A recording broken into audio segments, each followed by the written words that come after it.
Welcome to Thinkydoer Shorts, where we embrace anti-perfection and dive straight into the messy middle of strategy, leadership, and personal and career growth.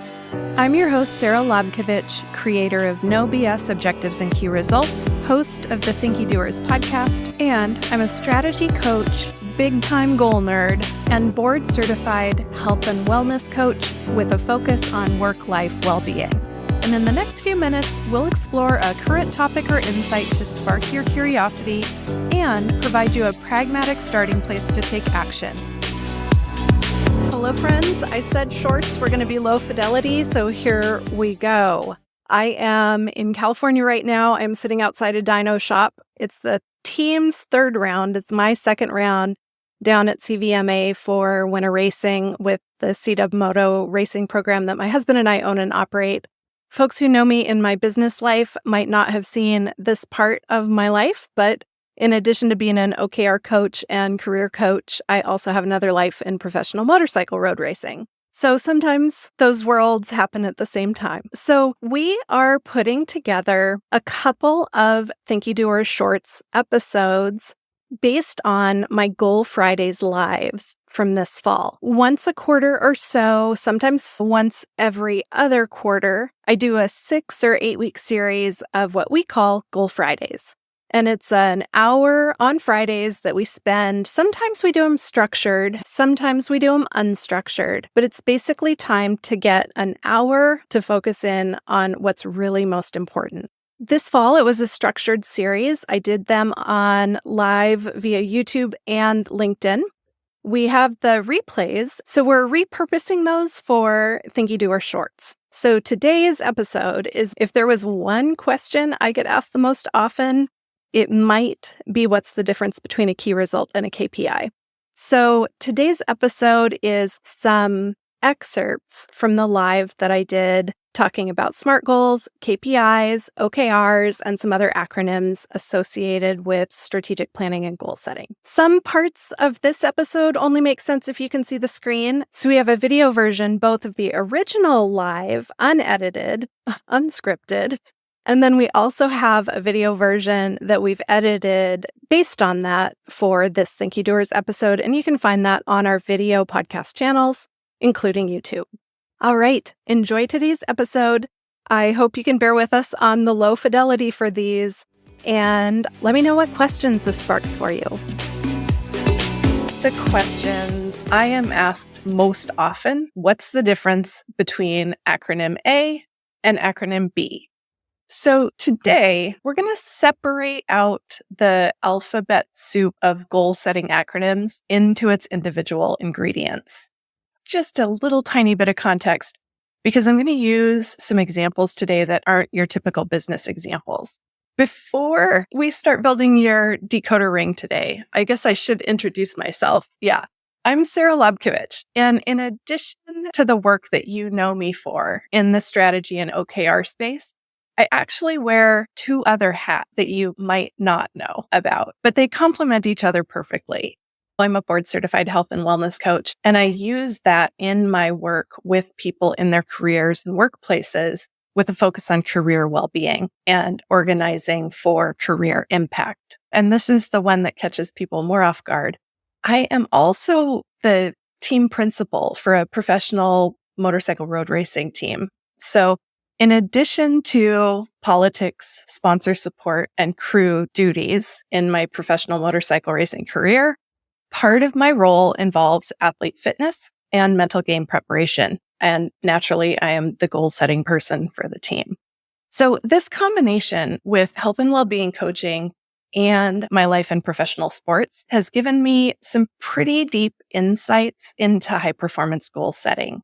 Whether we're talking about your athletic pursuits or your work in the office or your health and lifestyle metrics. So in addition to all of this, I've trained over 2,000 objectives and key results coaches. I lead objectives and key results adoption in multi-thousand person organizations and Fortune 100 and 500 companies. And I also do OKR work with small and solo businesses as well. So that combo of skills, it sounds weird when I try and talk about it together. This is actually the first time I've tried to talk about all three together. So it's a little bit of an experiment. People who know me in one facet don't always know me in the others. But what all three have in common is they're high stakes. They're places where we have to get comfortable with change. We have to be nimble. We have to be creative because we're not in control of our sports environment. We're not in control of our work environment, and our bodies are always changing.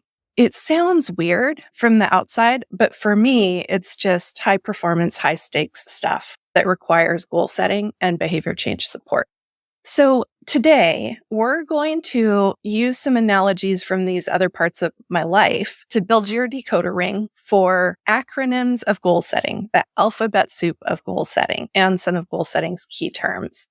I only included a handful of acronyms, so if I missed any that you want to hear about, even if I don't know today, I can follow up with my thoughts on them. Because every time I think I've learned the most relevant acronyms, new ones pop up. So here, we're going to talk about definitions of some of the key acronyms. We'll talk about when you might use each of them. I'm going to show you an example of each, but instead of using business examples, which I actually think are sometimes really hard, it's hard to tell the difference between the goal types when we use business examples. I'm going to use health and sport-based examples. For me, I don't know, whenever I use the health and body and sport-based examples, it just makes more sense to me. It's easier to see the distinctions between the goal types. Whether you are fine-tuning personal performance or leading some kind of high-stakes team, you're going to leave here with a practical toolkit for choosing and using the right goal-setting method for any situation. So you can get better faster without getting lost in the jargon. From here, let's look at this universe of acronyms. KPIs, SMART goals, objectives and key results. We're going to talk about mandatory goals, which isn't an acronym, but it's an important distinction. We can't talk about goal setting without talking about activities or plans. And we're also going to talk about how we work toward goal achievement. So we're going to mention EOS, which I'm not an expert in, but it is something that's coming up a lot in my conversations with people, which is the entrepreneur operating system.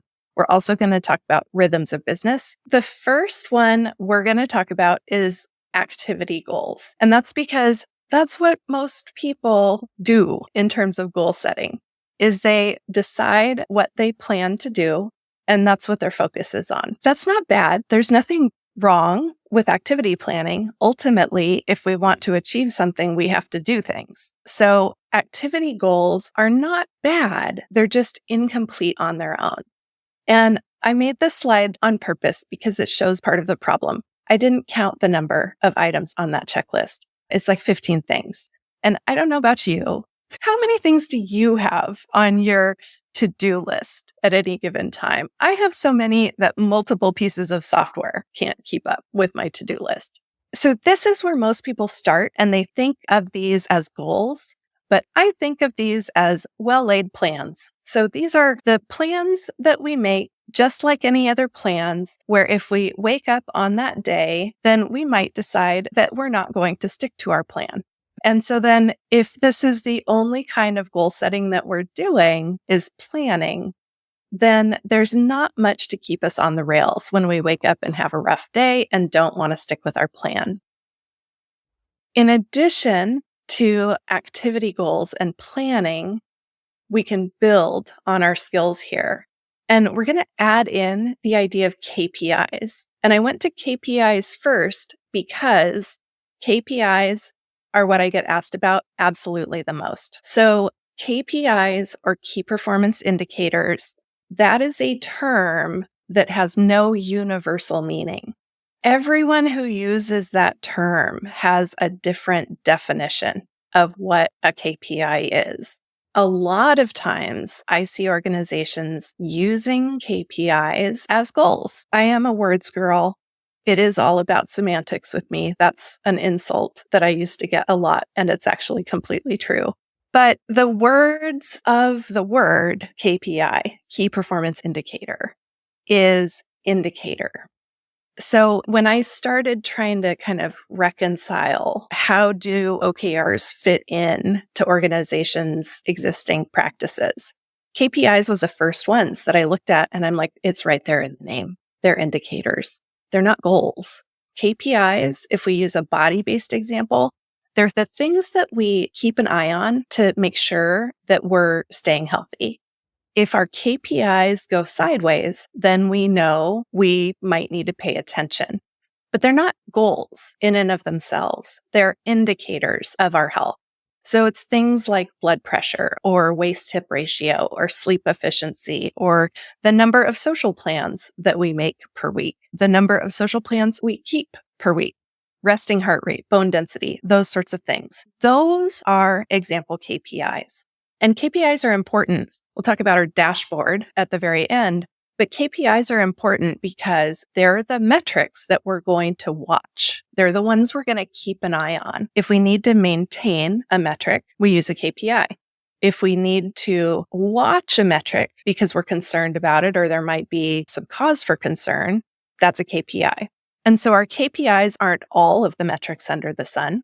Our KPIs are the ones that we're going to watch to make sure that we're staying healthy. And I'm not going to say every time this applies to your business too, but the body and health and sport-based examples, I think if you internalize those, then it's really easy to see how this applies in the workplace. All right, so that's KPIs, key performance indicators. That's our KPIs. All right, so our next one is SMART goals.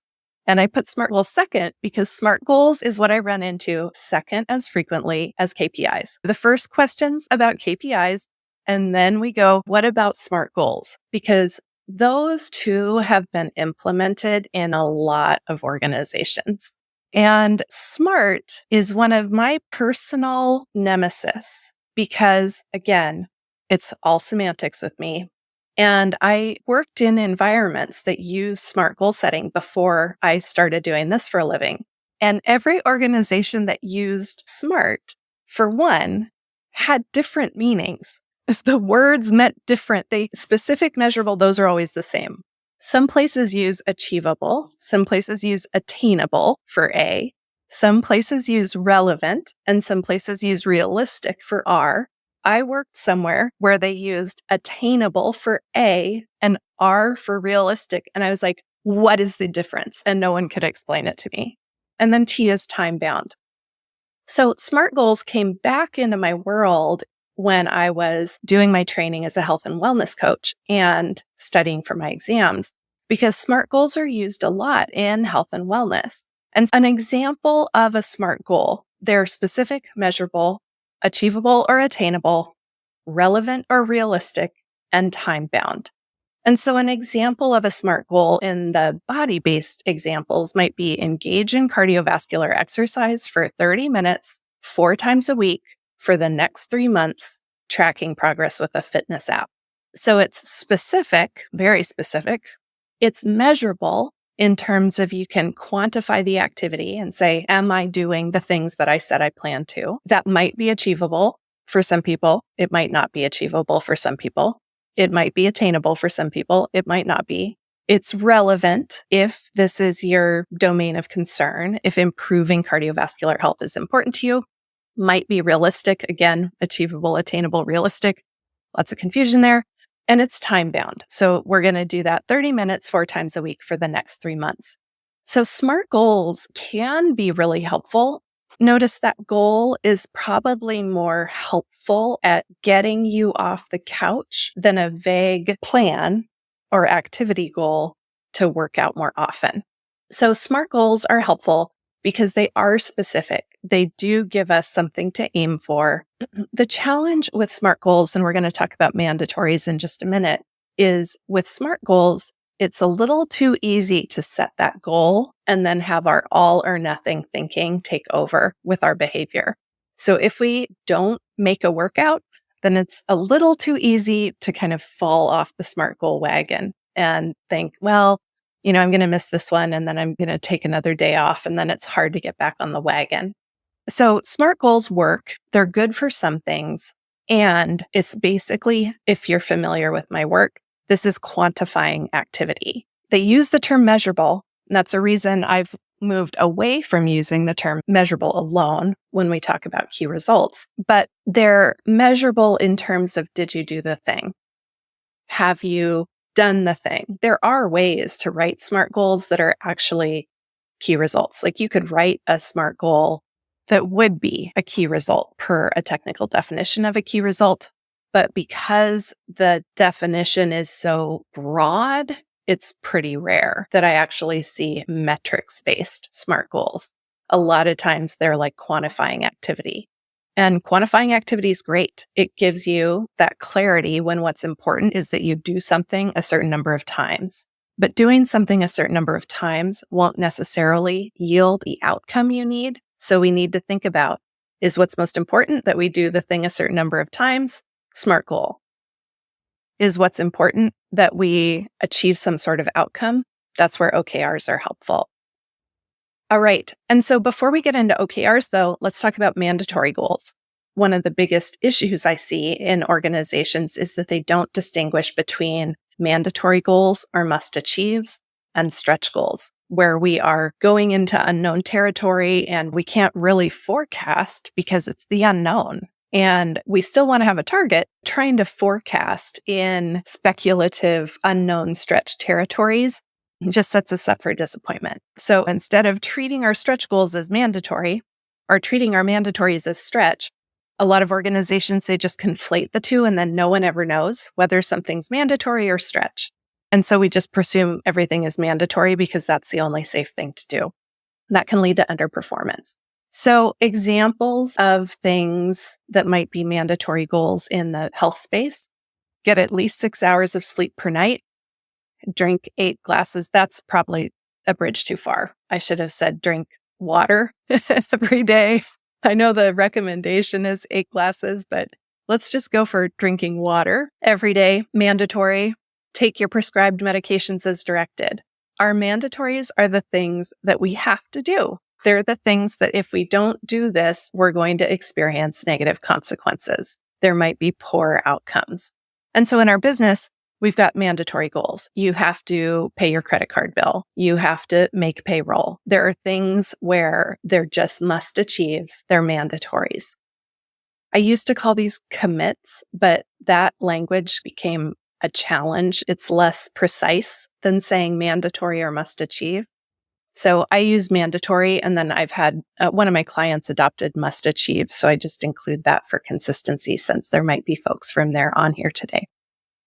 Okay, so that's mandatory goals. We want to use mandatory goal setting when something has to be achieved. And then when we set a mandatory goal, our target for that is 100% achievement. We're going to aim to get that done 100% of the time because it's that important. But then that takes us into our speculative and unknown territory. So we can set mandatory goals around the parts of our work or life that are predictable or known. Then we get into growth and innovation and change and parts that are unknown. And that's where OKRs become really important. Objectives and key results help us identify the targets we're aiming for when it's too uncertain to forecast. But we want to give ourselves a target to aim for that is what might be possible if everything went right. So if everything were to go amazingly well, what might be possible? The formula for an objective that I use is what's important, why does it matter? And so an example objective, along with our health and body-based examples, might be become the healthiest version of myself with age and age with grace. So what's important? Being the healthiest version of myself. Why does it matter? I want to age with grace. That's my purpose. That's how I want to feel about aging. So that's the objective. Our objective gives us our idea of what direction we're heading in, what's important, like what's the territory that we're focused on, and why does it matter to us? Because if we only ask the first question, what's important, then it's kind of like those activity plans we started with at the beginning. It's just another thing on the checklist. But when we add the why, then it makes our objective something that means something to us. It gives us an idea of its purpose. And so that helps us stay motivated when we're challenged. It reminds us of why this goal, this objective, and the key results that support it are important when we start to get discouraged or when we need a pick-me-up. So it's like a tiny love letter from the you that you are when you're setting your goals. You are your New Year's resolution best you. You are the most optimistic, I can do it, idealistic version of yourself when you're goal setting. And what matters is the you are in 45 days when everything's gone sideways and you still have to keep at it. So the objective is like a tiny love letter from your idealistic you to your future you that's going to get frustrated and challenged. Keeps you focused and inspired to keep working when things get hard and get creative and troubleshoot when things get hard. Then our key results align to our objectives. And so our key results are our measures, but I'm going to say not just measures, not just quantifiable. They're our empirical data-based metrics or measures. They are things that can be empirically measured and quantified. And in that, I include data that we get from our systems. But I also include things that we can reliably observe or notice. If you don't have a bunch of instrumentation in your business, there are things that happen that are important that you can count. And that sounds like quantifying activity, but quantifying activity is quantifying your own activity. When I say we can write a KR about what you observe in your business or what you notice in your business, that's talking about other people's activity. I can't think of a body-based one right off the bat, but one of the examples that I used early on in my business, I had a key result around hearing clients say the word ease in their feedback about working with me. So that's not an instrumented business metric. That's something that when we get our feedback surveys, we do a search for the term ease and we see how many people mentioned ease or easy. At the end of a teaching day, I'd look at the chat window and I'd look at the transcript and we'd say, did we see the word ease or easy and how many people were there? That key result wasn't a business metric. It wasn't instrumented, but it was something I could observe. It was really important for me because when that number went up, it meant my materials were getting better for my target and more useful. When I say key result, don't stop listening just because you might not have business metrics. If you write one key result like that one of, I want to increase the number of times I hear the word ease in client feedback, you will be shocked at what a difference a single key result like that can make for how you work and in your results. But back to our body-based examples. So we have our objective, become the healthiest version of myself to age with grace. Now we've got our key results that we layer in. And key results sometimes are KPIs turned into goals. So that's what we have here. Reduce my blood pressure from 140/70 to 130/80. Reduce my A1C, which is a diabetes marker, from 5.8 to 5.6. Increase VO max, it's cardiovascular efficiency metric, from 35 to 40. I actually didn't fact check if that is a right number, so don't quote me on that one. But increase our VO2 max from our start value to our finish value. I usually write them as increase, decrease, or improve a metric by a % change from A to B, but I kept these a little simpler for this one. So that's our OKRs. Our OKRs are, we're going to set stretch goals for our uncertain territory. We're going to recognize that they take us into uncertain territory. We're going to be really curious about how we do on those. We're not going to beat ourselves up about it. We're going to get curious and see what we learn because our OKRs are about experimentation and continuous learning. All right, we're in the home stretch. BSC is balanced scorecard. And I haven't learned the fine points of balanced scorecard, but I've worked with clients who use balanced scorecard. And so balanced scorecard is when we have that holistic dashboard. That's where we decide what are the KPIs that we need to see every day? What are our key results that we need status on every day? What are our most important things we need to have on that dashboard? And so here in our example, that might be something that includes our most important physical health metrics, mental health metrics, social well-being measures, and socioeconomic resource measures, because socioeconomics play a huge part in health and well-being. And so that's our dashboard, is our balanced scorecard. But it doesn't have everything on it. It has what's important on it. And then our ROB, our rhythm of business, or as Yuri in Commerce says, rhythm of progress, is all of the things that make up the culture of performance in your work. So people think of rhythm of business, if they've heard that term before, as these are the meetings that we're going to do on a cadence. What are the meetings we're going to do weekly, monthly, quarterly, annually?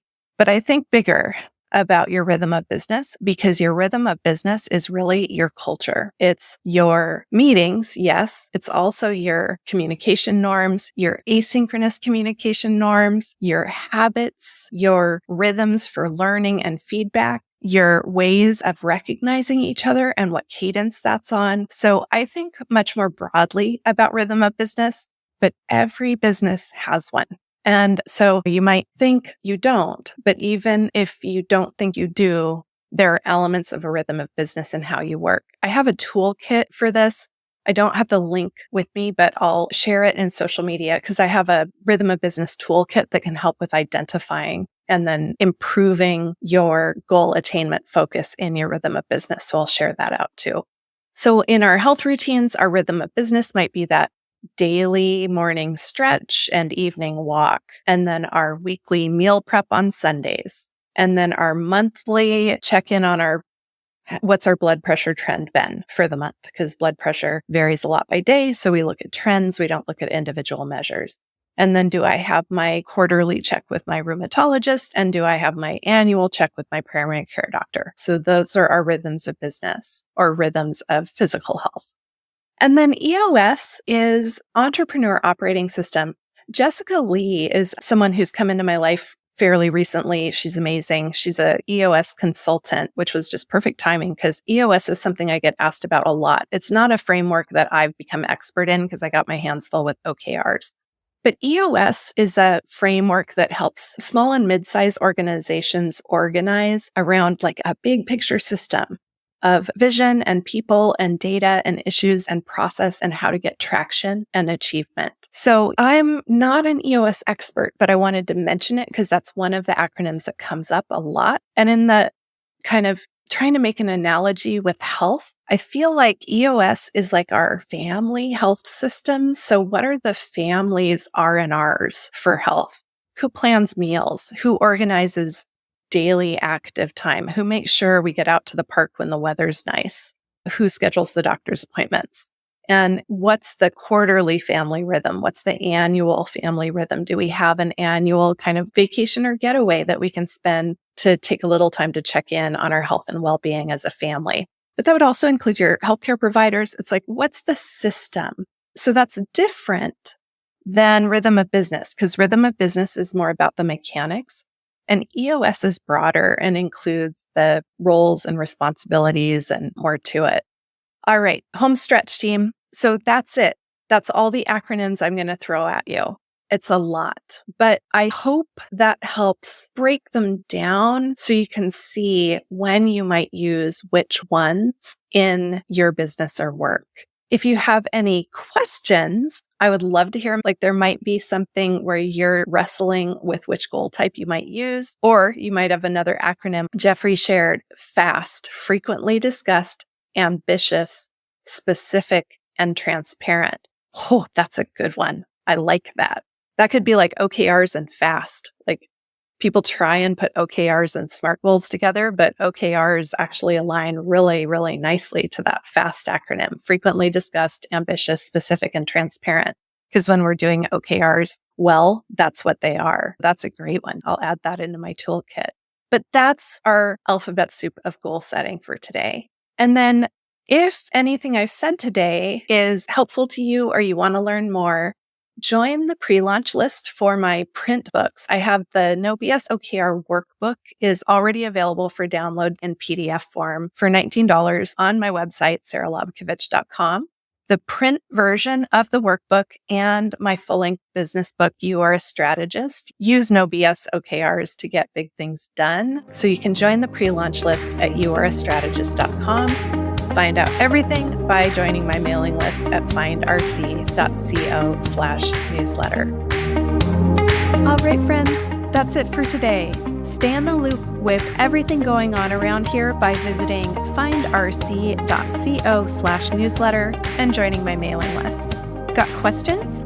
My email addresses are too hard to spell, so visit findrc.co/contact and shoot me a note that way. You'll also find me at Sara Lobkovich on most of your favorite social media platforms. For today's show notes, visit findrc.co/Thinkydoers. If there's someone you'd like featured on this podcast, drop me a note.